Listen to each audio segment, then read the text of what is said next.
Hello and good morning. Still morning, everyone. Welcome.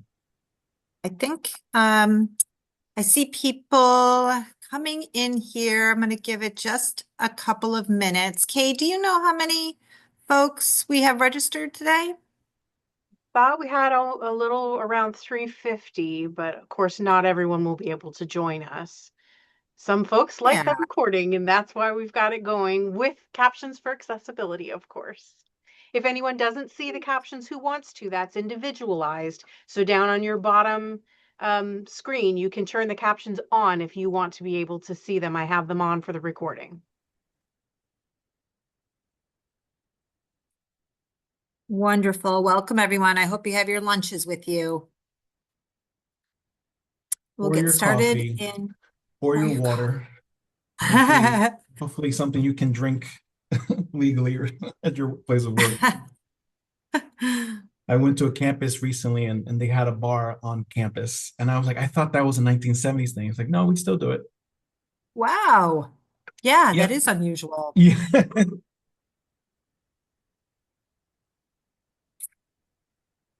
Great. We just have 1 minute or so.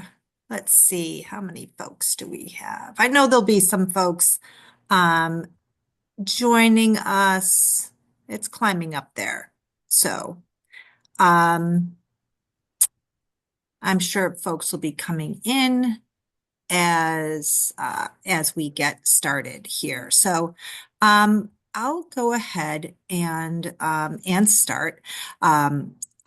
Just welcome everyone. I'm Lisa Raposo. I am the executive director at the SUNY Center for Professional Development. Happy to introduce day 2 of our week-long webinar series. Just wanted to go over a little bit about what we're doing here at the CPD we are celebrating this week the Professional Development Week. And I can't believe we actually started this in 2018. So this is our 8th year we are doing this, and it's really a celebration of lifelong learning and continuing education in the workplace. And PD Week is it's kind of our public awareness campaign that really highlights the importance and of connection between lifelong learning, personal growth, and organizational success. Um, Hopefully you were able to join us yesterday. If not, we are going to be posting a recording of that session. Yesterday's session was on Microsoft Copilot, boosting productivity with AI. Tomorrow we have Carolyn Matisky of the CPD. She is going to be talking about remaining calm under stress and pressure, which we all need these days. On Thursday, Chris Price, our Director of Educational Development at the CPD, and some others will also be joining him to highlight free resources that are available to SUNY faculty and staff through several partnerships that we have. And then on Friday, our own Director of Communications and Community Engagement, Madeline Kaplan, will be talking to us about creating communities of practice and connecting with other communities of practice throughout SUNY, using SUNY's Learning Commons, which is powered by Microsoft Viva Engage. So exciting week. It's been an exciting week. So again, welcome. And I'm very happy to introduce to you our speaker for today, Juan Carlos Pinheiro. Juan Carlos is an inspirational national educator, multi-talented. He's a yoga teacher, mindfulness and personal development coach. He has nearly 2 decades of experience in designing and facilitating transformative experiences. Juan Carlos has been a facilitator in the SUNY CPD SAIL Summer Leadership Program. So happy to have him doing that for us.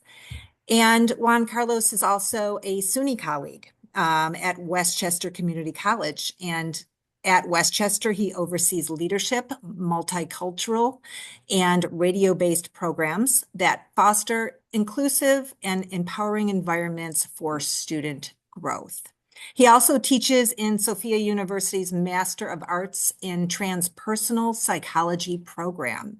He has a background in human social sciences, a BA in psychology, and an MA in transpersonal psychology with concentrations in spiritual and eco psychology. It's a long bio, Juan Carlos. I could not go through it all. Thank you. Thank you for being here. And I'm going to turn today's presentation over to you. Thank you, Lisa. Thank you, Kay, for the support in the background, the real hero, making sure that all the tech works. And thank you all for being here. I see there's about 144 of you on the call. This is an opportunity. I'm offering an invitation that for the next 45 minutes, it's just 45 minutes out of this week, out of this day, for you to be as present as you can, if that is possible and feasible for you. So if you're able to turn on your camera, adjust your computer, find yourself in a space where you're able to engage and connect, because Lisa shared a word, I think, that it's in essence embodies what I'm hoping to accomplish here. As we talk about transcending imposterism, we need to consider connection and how we connect with each other. It's important to connect all the resources and all the pieces, but it's also important to consider how we connect with each other. We all have our distinct bios. We all have those long bios. At some point in your life, if you have not had the opportunity, have somebody read a bio of your life, because it always gives you this moment of like, wow, I did that.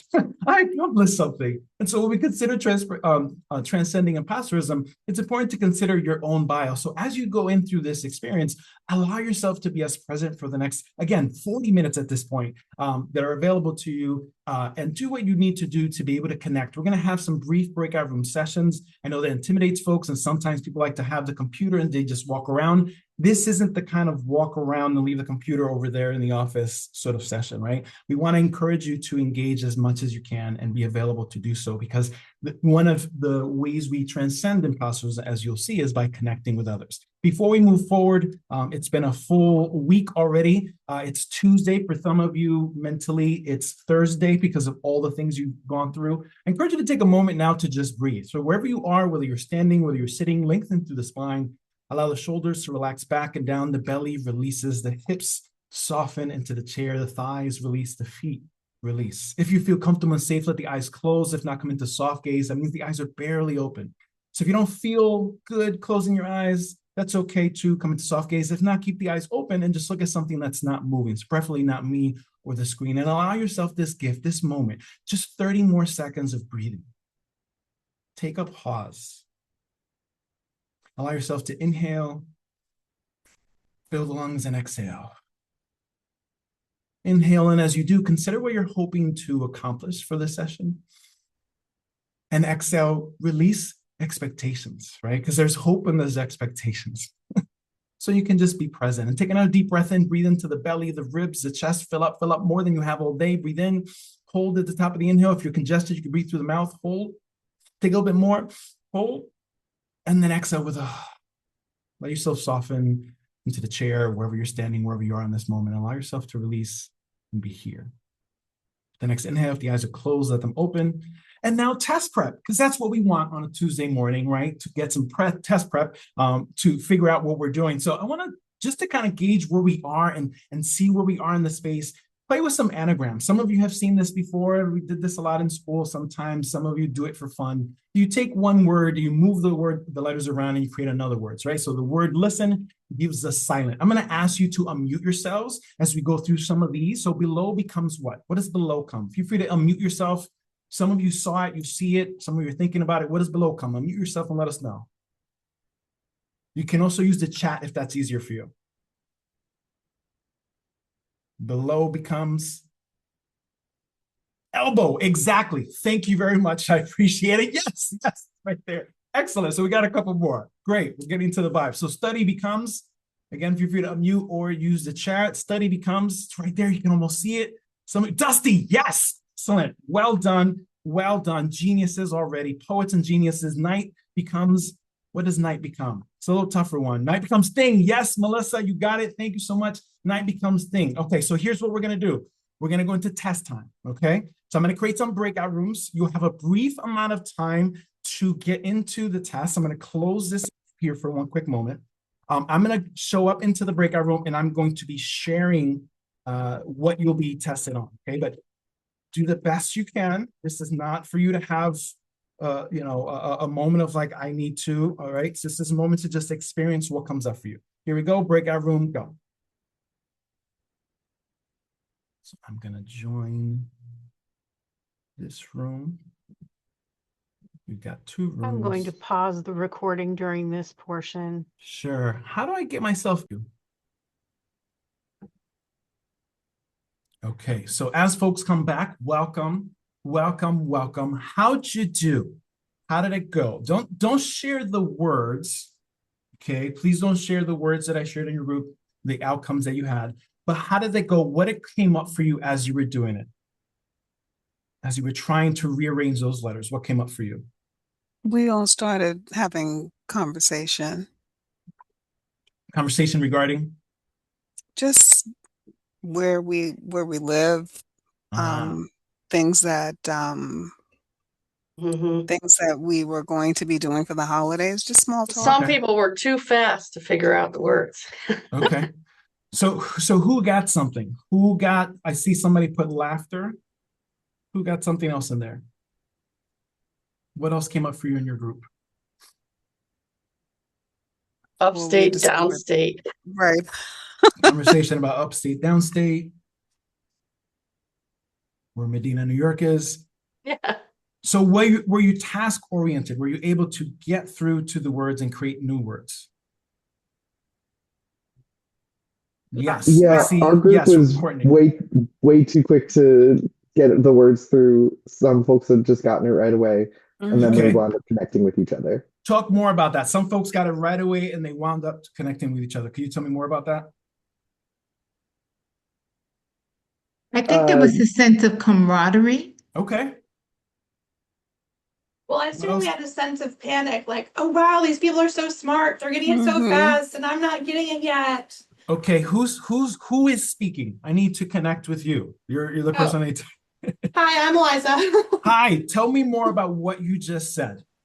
Well, I mean, there's so many smart people who are part of this group, and I'm like, well, the first one's easy, bad as tab, but then the other one, once someone said the second one, I'm like, oh yeah, of course, and then the third one is quite a lot more complicated, so I'm moving words around and trying to get it, and someone gets it, and it's like, oh, of course, I should have figured that out. So, you have those feelings of inadequacy and, oh, I'm not as smart as someone else, that sort of thing. Eliza, you work for SUNY, right? Yes. You've accomplished some things to do that. It's really hard to get it. I don't know how many of you, right, have had to go through the 3, 4, 5 interview experience of getting a job in SUNY, right? You have to know what you're talking about in order to work in SUNY. But still, Eliza, those thoughts came up for you, like, wow, these people are so smart. What about me? Where am I coming up with things, right? Did anybody else have a similar experience or a distinct experience? Thank you so much, Eliza, for being there with me. Courtney, you wrote, we connected. Anybody else have some kind of experience? Did anybody get that? Yes, Ria. I see Ria. Yeah, I am not a good speller. I have dyslexia and some visual processing issues. And so I immediately went very slowly. Tab, yes. Melon didn't happen, never even saw the third word, and people were already sorting it out. It's like, it's just beyond me. What does this mean? And Ria, am I pronouncing your name correctly? I really want to understand that because you did something with your body. What does this mean? Sort of like I give up. I give up. Okay. So how many of you got the last word? Thank you for being honest about that. How many of you got the last word? I see a lot of people shaking their head. Did anybody get the last word? What? Yeah, I mean, we did have somebody who got it in the group, but it wasn't me. What was it? Is that person out there that got the word? Unfortunately, I'm bad with names, so I don't remember who. Does anybody remember what the word was? American. Okay, so here's the reality. Okay, everybody, take a breath. Thank you so much for participating in that awkward experience that was designed to be awkward and clunky and everything like that. At the beginning, Kate told me like, well, breakout rooms, it doesn't really, there's a reason here, right? So it's awkward and it's clunky, but I wanted to create a simulation for you all because I have a limited amount of time for us to get to a space that we may not always get to. And I want to have a talk and an open discussion about the reality that you had two different tests. I love you, I adore you, you're amazing professionals, and I would never want to trick you, but you had two different tests. One had tab, melon, cinerama. One had world, slapstick, and cinerama. Whirl and slapstick are impossible anagrams. You can't solve them, right? So what happens often is that people get stuck on twirl and slapstick and they don't bother with cinerama, right? What happens with folks that are in tab and melon and cinerama is that they may get tab, but lemon starts to get more complicated. And so they give up and they go down to cinerama. This is not an example of laziness. I want to be very clear. This is an example of what many of us have heard at some psychology class at some point, learned helplessness. It's a state of mind that we all experience at some point, somehow, some way, where our brains shut down. And they say, like Ria embodied for us very beautifully, no more, because the brain is trying to protect us. The brain is a wonderful thing. As a psychology professor, I love talking about the brain. It's very powerful, but it's very dumb. It's trying to protect you. So we get into this place of learned helplessness, and that learned helplessness leads us to some other things that we'll talk about in a moment. And so what I'd like for you to do, it seems like you already did this, and because of time, I want to hold off on that. Consider what it's like for you when you introduce yourself by name, role, and I am statement. I am statement means I am a caretaker. I am a husband. I am a father, right? And the role is what you do at work. Oftentimes when we get introduced, like I was earlier, people say, this is Juan Carlos Piñero, Assistant Director of Student Involvement. What does that mean, right? And so these titles that we wear at the forefront, but we don't consider, right? And so what thoughts come up for you when you're introduced from that place of the work that you actually do as opposed to the title? And what happens when you introduce yourself based on who you are as a person, right? So I'm going to go ahead and skip this piece here just for the sake of time. And I want to share with you. So I'm Juan Carlos Piñero. I do prefer my first name be shared in communication, Juan Carlos. My pronouns are él, he, him, his. I've been speaking and connecting with students all over around the country in different parts of the world for the past 20 years. I started out as a student at SUNY New Paltz, performing and speaking spoken word poetry, and actually SUNY Orange and then SUNY New Paltz. And then I started traveling the country and connecting with people. I started having something called panic attacks. I don't know if anybody has ever heard or experienced these. They're not fun. They're not great. And I started practicing something called yoga, which you see every other commercial on TV. You see somebody practicing yoga and mindfulness. And so I put together these tools when I started working into higher education, because I found many of the students that I work with and many of the colleagues that I work with are living from a very stressed place. Here's the reality. I went to a graduate school and then I teach it now that teaches something called transpersonal psychology. Transpersonal psychology isn't interested in knowing whether a spirit exists or not. It's interested in helping individuals connect with their deeper selves, right? And so as I worked with students, as I worked with colleagues and connected with them, I realized that we were doing a really good job of connecting with what's up here, but we were getting lost with what's down here. And because of that, many of us were getting into a state of learned helplessness. That learned helplessness can lead to imposter syndrome, right? There's a moment, as Ria again embodied for us so wonderfully, where our brain just says, I'm not doing this anymore. And that's fine when you're doing a silly little simple test, right, of a couple words and anagrams, but it's not great when it's consistent and it's coming up again and again. That's where we get into imposter syndrome, imposterism. So I want to ask you, what shows up for you when you hear imposter syndrome? Feel free to use the raise your hand feature, and Kay, if you could help us with this, and we'll call on you, or if you can use the chat, just what comes up to your mind, what comes up for you, what do you feel when you think of imposter syndrome, imposterism? Using the raise your hand feature, we can then unmute you, or we can have you put it in the chat.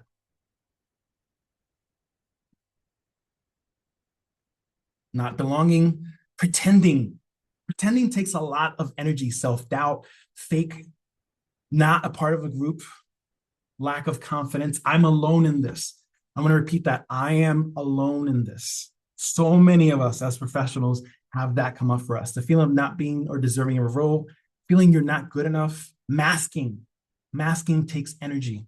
Again, masking for a few moments when you're doing a silly test, it's fine. When you do that for hours and days, it becomes a really challenging reality, right? So as I move forward, thank you so much for those of you that shared what comes up for you. As I move forward, I want to talk about much of what you already shared.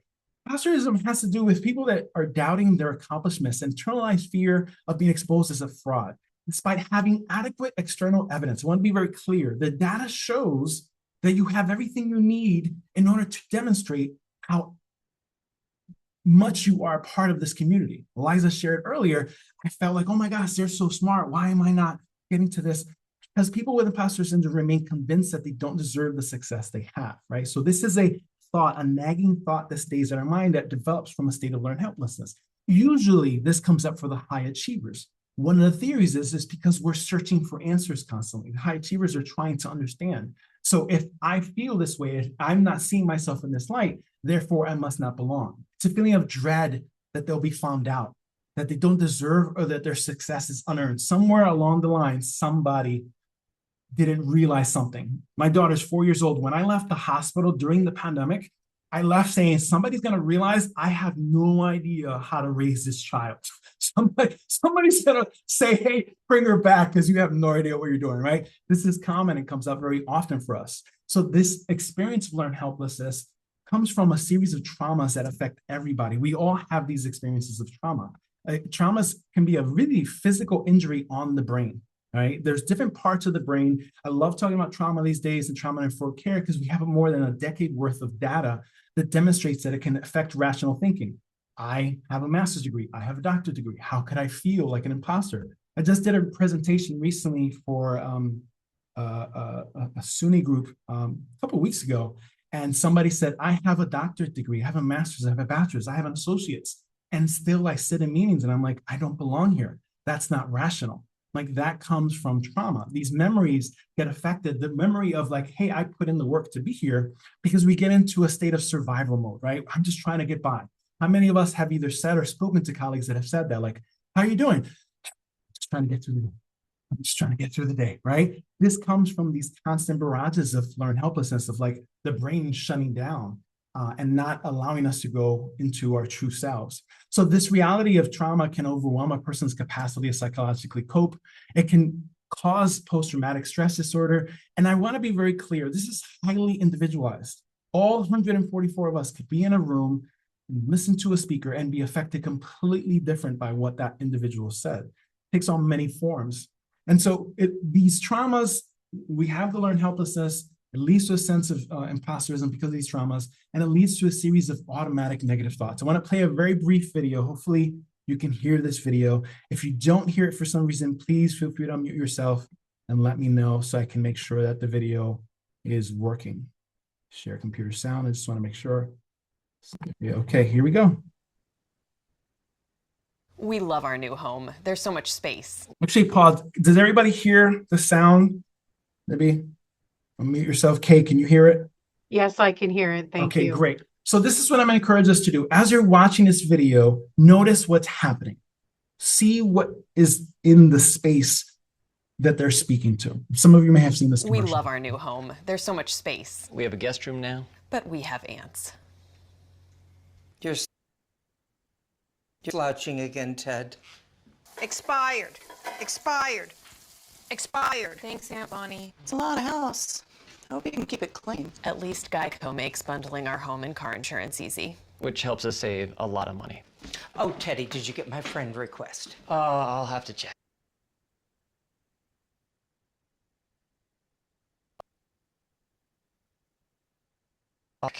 Aunt Joni's here. For bundling made easy, go to geico.com.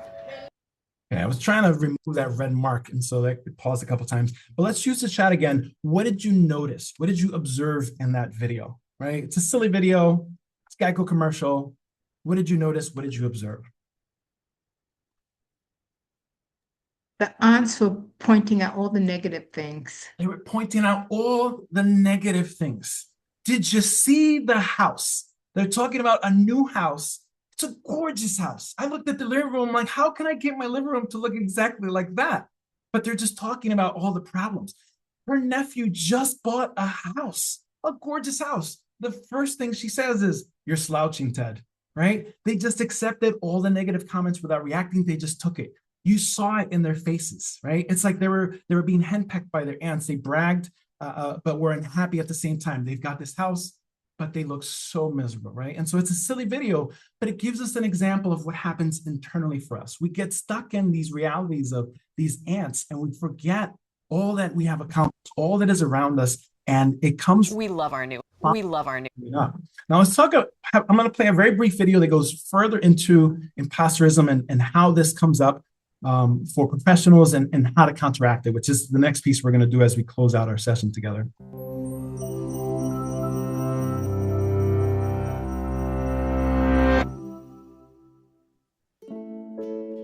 Even after writing 11 books and winning several prestigious awards, Maya Angelou couldn't escape the nagging doubt that she hadn't really earned her accomplishments.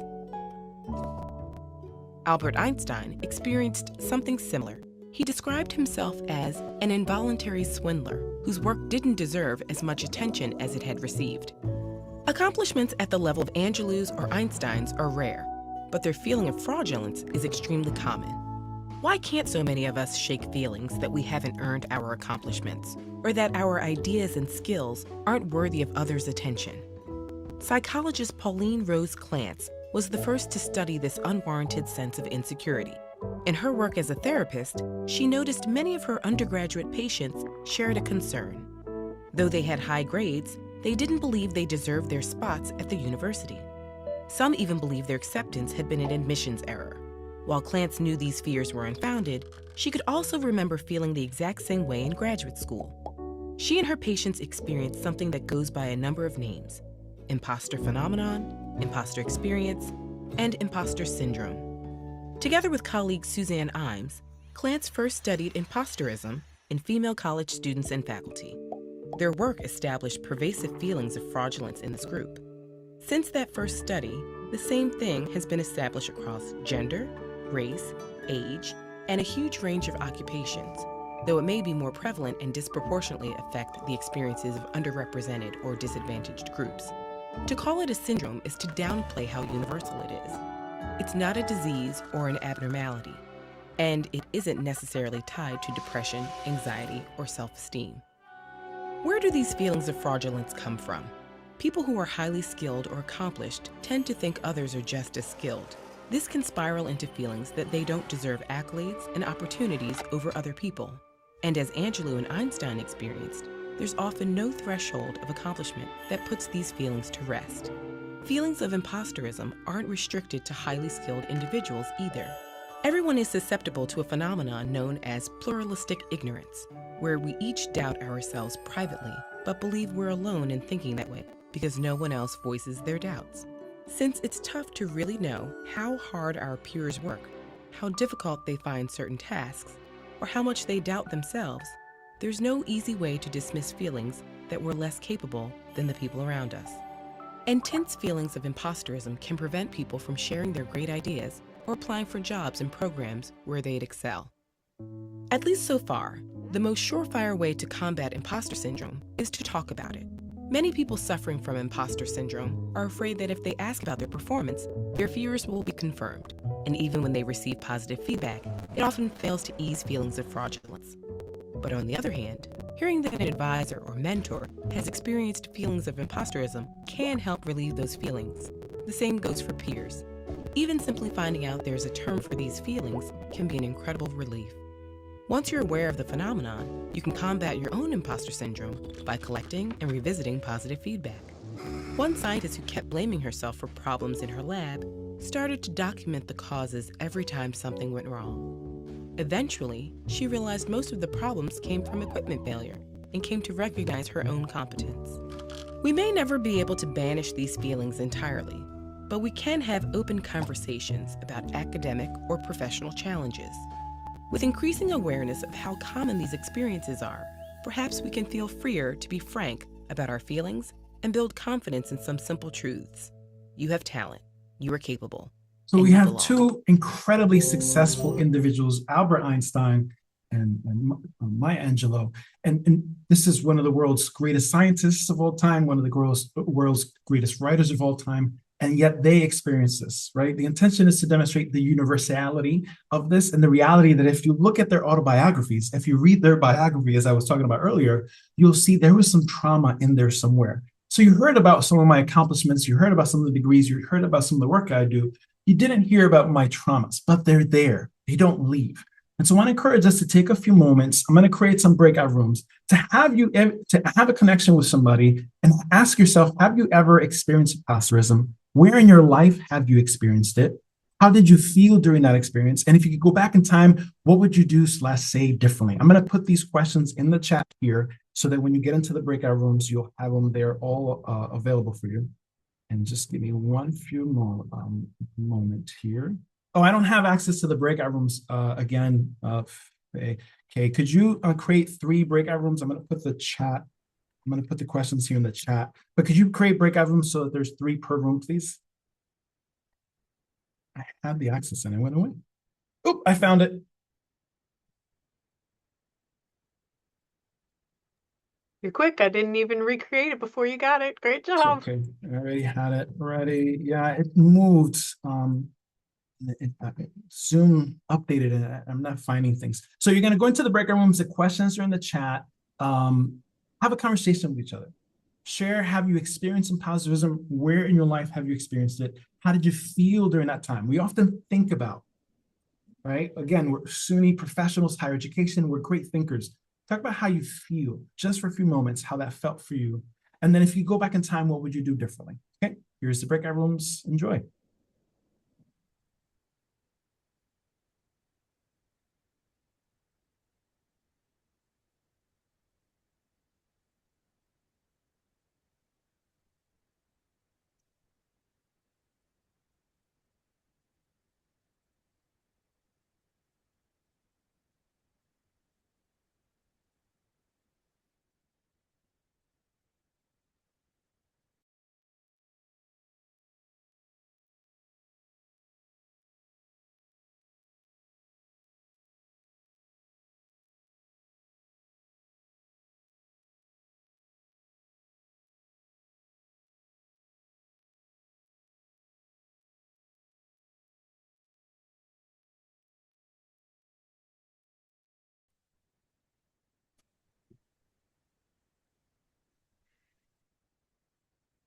You're on mute again.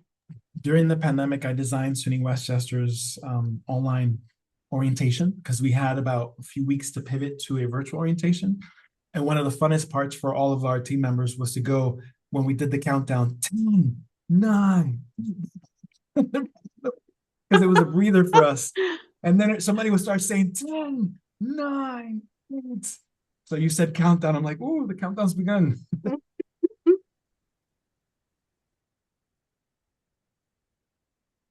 I'm sorry I crashed your group. I saw the thing that said we were coming back in 60 seconds and accidentally clicked on it. I thought I was getting rid of it, but I did the same thing. Sorry. Welcome back. No worries at all. It's hard not to click on a button when you see it right in front of you. Yeah, especially if it's like a glaring button, right? So folks that got to chat with each, go ahead. You're on mute, Jan. Thank you. I haven't suffered from the imposter syndrome in a very long time. I'm older, and the older you get, the more confidence you have in your abilities. Well, at least that's what's happened to me. And for the most part, I think I know what I'm doing. So I don't really worry about what people think anymore. That's excellent. That's been a long time. How can we enter spaces where we can consider how to support others that may have that experience, right? Like being able to, for example, when I started working at SUNY Westchester, I was tasked to design the new online orientation. And as I read through it, they told me, listen, we have this online orientation for 2 years. We don't know what to do with it. And then lo and behold, a couple of years later, we had the pandemic. So it was the perfect time to work on it. And so I went into my office, started working on it, and then I walked over to the associate director's office, and then I walked back, and then I walked over, and then I walked back, and she said to me, Juan Carlos, what's going on? And I said, Dr. Ray, I just want to know, how much of me can I put into this? And she said, all of you, Juan Carlos. We hired you. We need all of you in the online orientation. I'm like, thank you. That's what I need. I walked back, and she called me back over, and she said, I just wanted you to know, I'm sorry for what happened to you at previous work environments. But that PTSD is something for you to look at because you are amazing and we need you to bring this work here to our students, right? So that's how she empowered me, because she transcended imposterism for herself.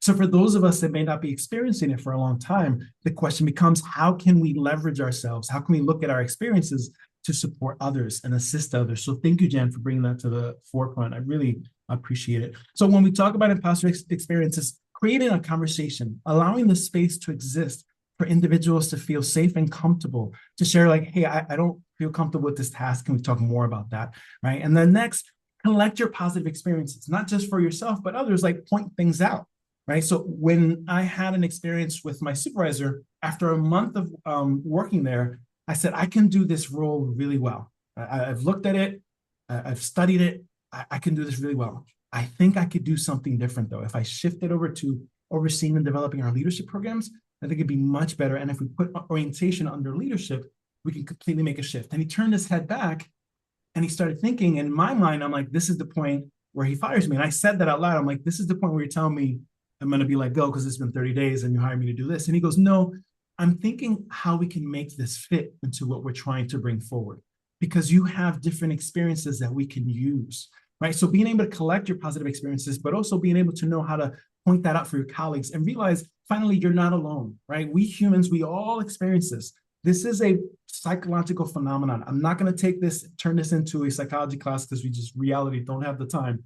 But if I could, I would talk about how the brain is designed to do these things. We all have experiences of this in somehow, some way. I remember doing a presentation once, and a white presenting male raised his hand. He said, I've had privilege all my life. I acknowledge that privilege. I've never had imposterism. And then he kept talking. I said, well, tell me more about that. And he goes, well, you know, I have a colleague who's African-American, and whenever I'm around him, I feel uncomfortable, and I'm not sure if I'm saying the right thing. And he started to realize, oh, I'm feeling imposterism in spaces where I'm not informed of. And I said, well, what would happen if you ask questions or if you learn more about his perspective and how he's seeing the world? So again, it's not just how we combat imposterism for ourselves, but how we can create communities with each other where we can bring our fullest self forward. And one of the reasons why I like to do this presentation is to kind of highlight some things for you, right? I could talk at you for the next hour or so. And as somebody said earlier in the chat, we need more time for that conversation. I agree. Normally, this is a 5-week program for 2 hours a week with college students. I condense it into 3 hours for different locations that I go to and speak at, colleges and professional staff. For this, I had about 45 minutes. When you consider the bio, the closing, everything like that, it's about 45 minutes. So it's very condensed. So if we had the time, we would absolutely go into that. But the intention of this is for us to realize that imposterism is not something that needs to be our prison, right? We all have these little traumas, these little experiences that happen for us that we may either be in the process of moving through or moving forward, but it can inform our work. It can assist us in understanding. I have so many students, I have so many colleagues that come to me and they'll share a story and I look at them and they say to me like, are you processing what I'm thinking? I'm like, yes, and I remember when I experienced this. I remember having a situation like this.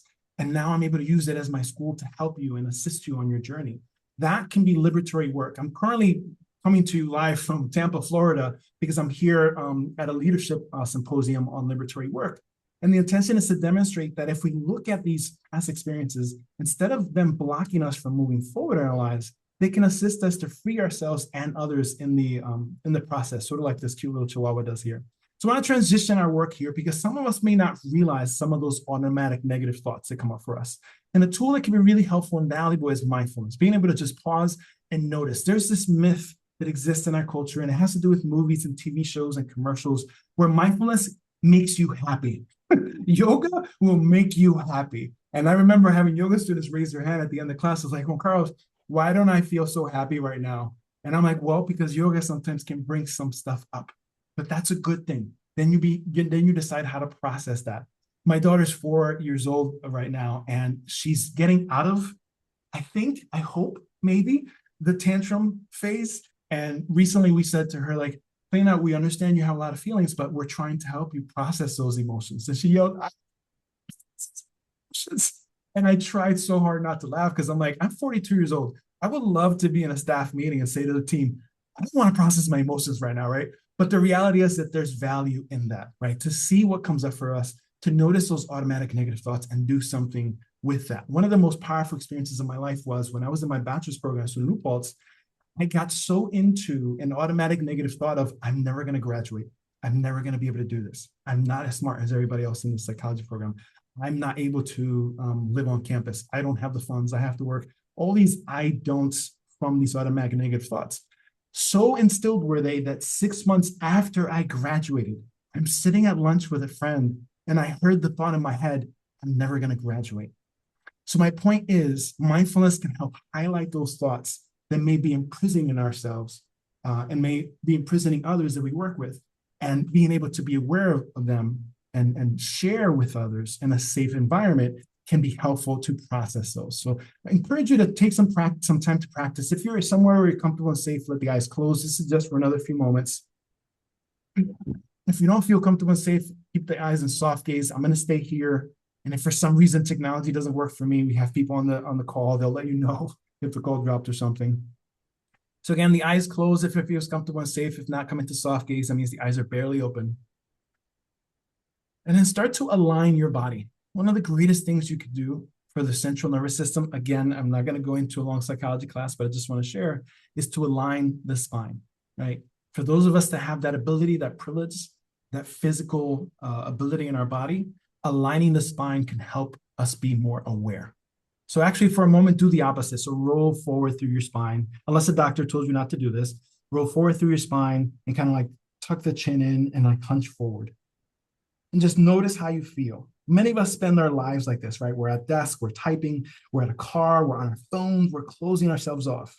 From here, do the opposite. Lengthen up through the spine, shoulders roll back and down. Press down through the tailbone, up to the top of the head. If you're seated, find a position with your feet so that they're comfortably in line with the knees, comfortably in line with the hips. I say comfortably because someone once told me, I had hip surgery, so I'm not able to do that. What do? I'm like, not that. Do what is comfortable for you. Not looking for perfection. You're looking for what feels right. Feet in line with the knees, knees in line with the hips, hips in line with your shoulders. Press up to the top of the head, down through the tailbone. This is spinal alignment. This tells the central nervous system you're on. Yo, notice, be aware. Again, I am oversimplifying that. So for those of you who took psychology or psychology professors, whatever, you know that's not the case. I'm oversimplifying that. But by just aligning the spine, we open up some further awareness. From here, take a couple cleansing breaths. This is what I mean by that. Take a deep breath in through the nose. If it's congested, you can do this through the mouth. Inhale, and then slow exhale through the mouth with a... We'll do that twice more. Take a deep breath in. Slow breath in. Breathe in maybe 50% slower. Slow exhale out. And then one more time, even slower. Take a deep full breath in. Fill the lungs, the belly, the ribs, the chest. Fill it up. And then exhale through the mouth with a sigh with a...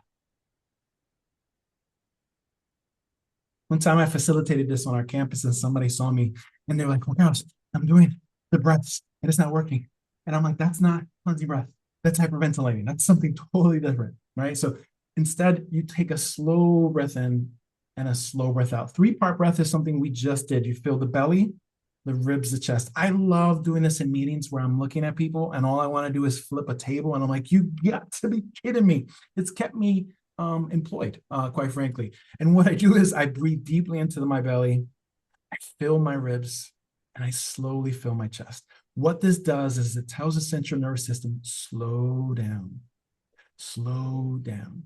Many of us are genius poets doing beautiful work in the world that is important and valuable. But the chaos of our day-to-day, the chaos of our realities, the chaos of the news cycle, the chaos of social media causes our central nervous system to be overly active. Cleansing and 3-part breaths help slow that down. So take another deep breath into the belly, the ribs, the chest, and a slow exhale out through the mouth. And from here, something called contact points. Notice where your body begins and ends. So notice where your feet touch your shoe. It's a little tricky. Where's that space right between the bottom of your foot and your footwear? Maybe you can feel the space between your thigh and your chair if you're seating. Can you feel the connection of your back against the back of your chair? If you have a watch, can you feel the watch on your skin? This is great to do if you're just having a moment, you need to slow down, and it's not an opportunity, you don't have the opportunity to step away, go to the bathroom or somewhere else to just breathe, but just noticing where your body begins and ends, where you're connecting with something. This helps us open up to what's there. And as we create that space, we're not looking to search, we're looking to notice, right? This has helped my marriage immensely. Because there are many times that I've sat and I've taken 3-part breath and then I realized, oh, I'm the problem. Oh, to apologize. Okay, right. But in the height of the anxiety and the tension and the amygdala and your brain sending all these signals of chaos to you to protect you, because that's what it thinks it's doing, it's difficult to do that. But slowing down allows you to create a container so you can be aware of these automatic negative thoughts, aware of this feeling of imposterism, aware of tackling learned helplessness right before it begins. From here, take another deep breath in through the nose, if not through the mouth. Slow exhale out through the mouth with a. If the eyes are still closed, let them open. And so the question as we close is, what's next? Well, remember, learned helplessness and imposterism are common and real. It is a universal human phenomenon. It is a reality that we all experience. It is okay. Remember to pause and breathe those moments where you feel you're not able to, or you hear all these automatic negative thoughts, or noticing a colleague saying that about themselves. I have a colleague that I work with right now, and last week we had a meeting and a discussion, and in the first 10 minutes of the meeting, she told me all the things that she had done wrong. And I said, I'm here sitting across from somebody. It's amazing and connects and creates community with our students. And it's been in our campus for more than a year. And you're only seeing what's wrong. Let me tell you about all things that I see are great. Can you just pause and breathe for a moment? Right? And so that pause allowed her to connect more fully to what's actually happening for her, which was a sense of anxiety, right? A sense of fear, right? It's a feeling. Accept that this is a feeling. We are so accustomed to, especially New Yorkers. It's amazing. When I go to Cali, these presentations look very different. The West Coast interacts with the world very different. I think it's because of the warmth. But here in New York, or up in New York, right, we have this fear of connecting with what's happening.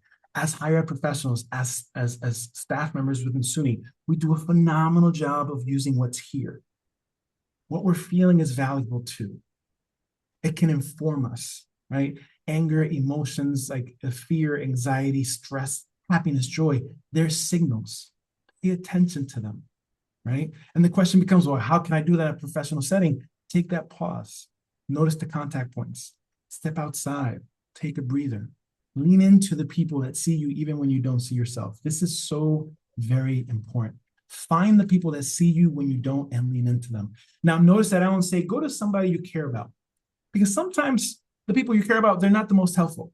If I'm having a bad day at work, I'm not calling my sisters. They're going to spend the next hour telling me what you need to do is blah, blah, blah, blah, because I'm their baby brother, right? That's not going to be helpful, right? But when I am having a tough time, leaning into a friend or a colleague that says, well, Carlos, I hear you. That's valid, but this is not a you thing. Facilities forgot to do this. This person over here forgot to do this, right? So similar to what we heard in the video that talked about this, scientists realized it wasn't her mistakes, it was the technology, so that they needed to improve the technology. So find the people that see you and lean into them when you don't, so they can help you see where you may be missing, and stay in contact. Because if anything, I see you. I see the value that we get to bring. Somehow, some way, we're fortunate enough that we get to work in higher education. Each one of us has a story, has a journey that got us to where we are now, and we get to gift each other somehow, some way, an experience, right? Be it of learning, be it of development, be it of community, whatever it may be. Please stay in contact. I'd love to hear from you, and I'd love to connect with you and see how I can support your staff. The last thing I'll ask, if you have a moment, if you can just scan this QR code. It's a very, very quick questionnaire. You type in the word A.N.T.s, and it's going to ask you some questions. I want to know how I did, right? So let me know, how did this work? Did it land for you? Did it not land? Do you have questions? Would you like to do a follow-up? And something else that you'll get is you'll get a video, a TED Talk that I gave on purpose as a life skill that may be good for you, may be good for a colleague, may be good for students that you work with. Stay in touch. Contact me at juancarlosom.com. I'd love to be able to communicate with you further. Here's that QR code if you have a moment to scan it, or you can go to that website and share some feedback. It's a very quick questionnaire. And we're at 12:56. I always try to be mindful of time, especially as those of you that are in this professional development week that need to transition into other spaces, I thank you for giving yourself these 45 minutes. I hope the information was of service. And I'm going to go ahead and give this another few seconds and then close it off the screen. 3, 2, 1. All right. Thank you, everybody. If there's any questions, I'm going to look at the chat. I don't know if there's anything that I can help with. Oh, thank you. You're welcome. I hope this was of service. Thank you so much. Oh, I really appreciate that. Thank you so much. Thank So it you. should be offered every week. Great. Are there any questions? I see Diana has a hand up. Are there any questions that I can support or assist with? Diana, you can go ahead and unmute yourself if you'd like. I'm sorry, that was a mistake. Okay, no worries. No worries. I don't have any questions, but Giving you a high five. this was, yeah, it was a high five. Thank you. Great, It was great. Thank you. Thank you so much. I appreciate it. All right. Well, I want to thank again Lisa, and I want to thank again Kay for supporting with this. And I hope you have a great professional development week. Please do stay in contact. I'm also going to put my email in the chat as we close out, and I'll be here for another few seconds if anybody does have any questions. Juan Carlos, I don't know if you saw the comments. Somebody said this should be offered every week to SUNY faculty and staff. Thank you very much. I appreciate that. Thank you. I hope it's of service. Absolutely. Thank you so much. I feel like I'm entering into the afternoon with a, more energy. Oh, good. So thank you. Good. Great. Yeah.